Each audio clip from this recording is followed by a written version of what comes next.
किसे कहते हैं, दारा किसे कहते हैं, लक्ष्मी किसे कहते हैं, ये सब कुछ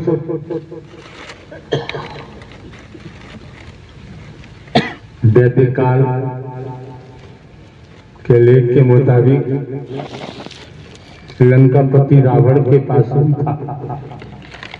और भी नाम आते हैं, अंत क्या हुआ।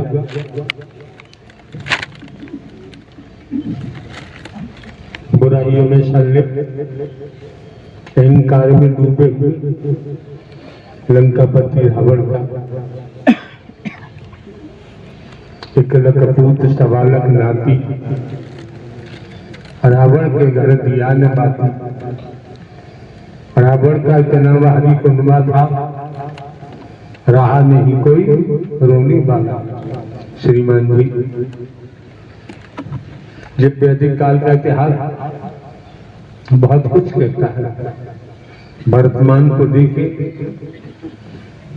सोने की लंका, आज के वक्त को देखें, समय को देखें, उन्हें स्मरण कराया जाता है।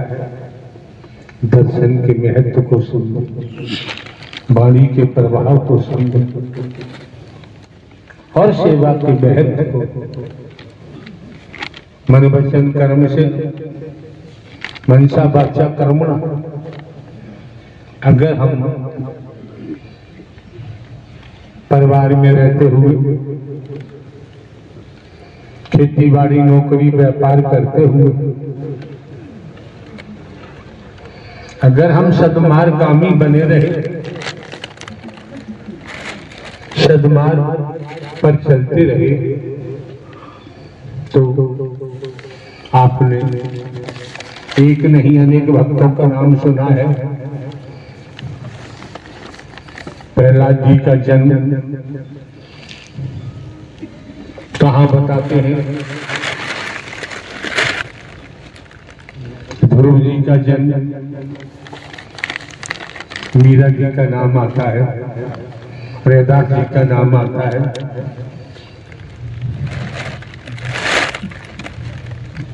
पार्वती जी का नाम आता है, लक्ष्मी जी का नाम आता है, सरस्वती जी का नाम आता है, अनेक अनेक नाम आते हैं। राजा मुरध्वज जी का नाम आता है, राजा हरिश्चंद्र जी का नाम आता है, राजा भर्तरी का नाम आता है, जिनका राज कश्मीर से लेकर कन्याकुमारी तक वैदिक काल का इतिहास कहता है। राजा गोपी चंद का नाम आता है, जो पावनगढ़ के राजा कहलाते हैं। अपनी माता जी के कहने पर गोपी चंद का इतिहास कहा, बेटा गोपी चंद, तेरे पिताजी बहुत सुंदर थे, ताकतवर थे। बहुत लंबी कहानी है। एक फकीर के श्राप से, जो नित्य चंदन का ओवटन कराते थे, कच्चे दूध से स्नान करते थे, उन्हें कोढ़ पैदा हुआ।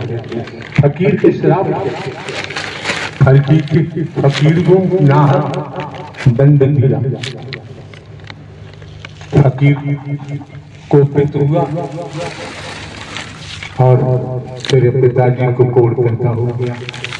मैं जवानी में ही विधवा हो गई।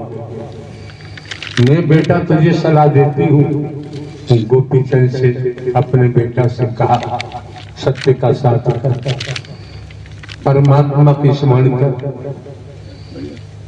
गोपीचंद ने इतिहास के मुताबिक कहा होगा कि माँ तू कैसी माँ है, अपने बेटे को भिखारी बनाना चाहता है। राजमहल में मैंने जन्म लिया है, तो राजकुमार हूँ। मेरे पास वैदिक काल का इतिहास कहता है 1600 रानियां, हजारों बेटियां, इनका क्या होगा? माता ने कहा कि 16,000 रानी हजारों तेरी बेटियां, इनमें से कोई साथ देने वाला नहीं है।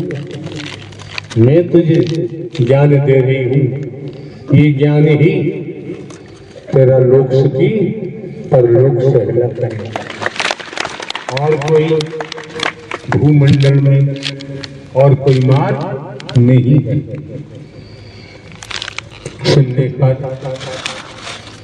समझ में आया, राजा गोपी चंद ने योग धारण किया। जैसे देवी जी का नाम आता है, 9 दुर्गों का नाम आता है, तो लिखा देखा होगा देवी जी के चरणों के नीचे लिखा होता है ब्रह्मचारी। आज के दौर में समझे, हाथ के सच्चे, लंगोट के पक्के, ईमानदारी निष्ठा है, वचन का पालन किया, सदमार्ग पे चले, आप स्वयं ही, आपकी बहन बेटियां भी ब्रह्मचारी हो सकती। हनुमान जी का जिक्र आता है ब्रह्मचारी कि सब कुछ त्याग करना पड़ता है। बिना त्याग के कभी तपस्या पूरी नहीं होती है। दुनिया के इतिहास पढ़ा होगा, सुना होगा। सदा सदा के लिए जय जयकार हो, जय जयकार हो। नारायण साकार हरि की संपूर्ण ब्रह्मांड में सदा सदा के लिए जय जयकार हो, जय जयकार हो। विश्व हरि नारायण साकार हरि की संपूर्ण ब्रह्मांड में सदा सदा के लिए जय जयकार हो, जय जयकार हो। विश्व हरि नारायण साकार हरि की संपूर्ण ब्रह्मांड में सदा सदा के लिए जय जयकार हो, जय जयकार हो, जय जयकार हो। लक्ष्मी स्वरूपा मातेश्वरी मैया की संपूर्ण ब्रह्मांड में सदा सदा के लिए जय जयकार हो, जय जयकार हो। जगत जननी मातेश्वरी मैया के संपूर्ण ब्रह्मांड में सदा सदा के लिए जय जयकार हो, जय जयकार हो। नारायण साकार हरि जी के भजनों की चैनल पर सभी का स्वागत है। आप सब कैसे हैं? प्रभु जी की कृपा से आप सभी स्वस्थ और मस्त हो। नारायण प्यारी दुलारी साध संगत जी, नारायण साकार हरि जी के चैनल पर हम जो भी वाणी लाए हैं वो सोशल मीडिया से ली है, और